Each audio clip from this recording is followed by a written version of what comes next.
বন্ডামি বাদ দিয়া ভালো হয়ে যায়। এরা নবীর আশিক হয়ে যায়।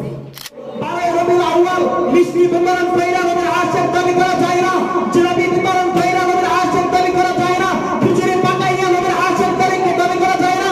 নবীর আশিক বসে যে নবীর সুন্নাতের মালা গলায় পরিধান কইরা নবীর আদর্শ অনুযায়ী চইরা নবীর সুন্নাতের আমল করে চলতে পারে, তিনি প্রকৃত আশিক।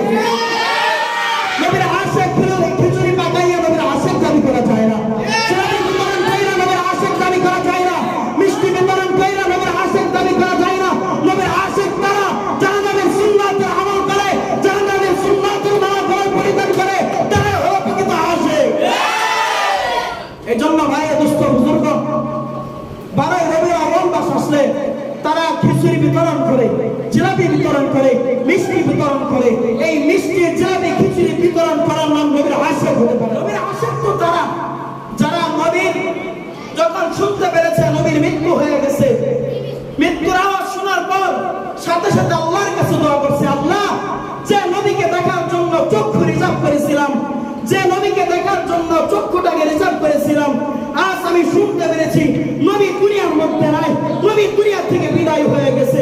আজকে আমার এই দুই চক্ষুর দরকার নাই, যে চক্ষু নবীকে দেখতে পারে নাই, এই চক্ষু দ্বারা আমার স্ত্রীকে দেখার প্রয়োজন নাই, যে চক্ষু আমার নবীকে দেখতে পারে নাই, যেই চক্ষুর আমার প্রয়োজন নাই, যে চক্ষু দিয়ে আমার নবীকে দেখতে পারে নাই, যে চক্ষু দিয়ে আমার সন্তানকে দেখার প্রয়োজন নাই, যে চক্ষু আমার নবীকে দেখে নাই, এই চক্ষু দ্বারা আমার ফ্যামিলি দেখার প্রয়োজন নাই, আমার মা দেখার প্রয়োজন নাই, আমার বাপ দেখার প্রয়োজন নাই, যে চক্ষু আমার মুহাম্মদ মুস্তাফা সাল্লাল্লাহু আলাইহি ওয়াসাল্লাম নবীকে দেখতে পারে না।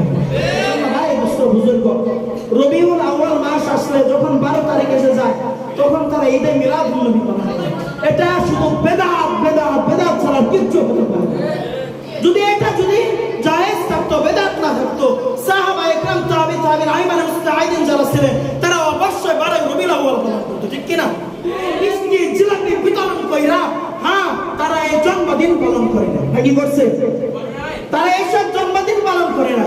যদি এগুলো থাকতো না, সাহাবা একরাম তাবি তাবিন আইমান মুস্তাহিদিন সালফে সালেহিন মুলামা একরামগণ যারা আছে তারা অবশ্যই বলে দিতেন, হ্যাঁ 12 রবিউল আউয়াল মাস আসলে তোমরা ঈদে মিলাদুন নবী পালন করে দিও, এটা বলে দিতেন।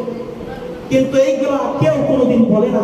আর যারা ঈদে মিলাদুন নবী পালন করে ওরা বন্ড ছাড়া কিছু হতে পারে না, জাহেল ছাড়া কিছু হতে পারে না।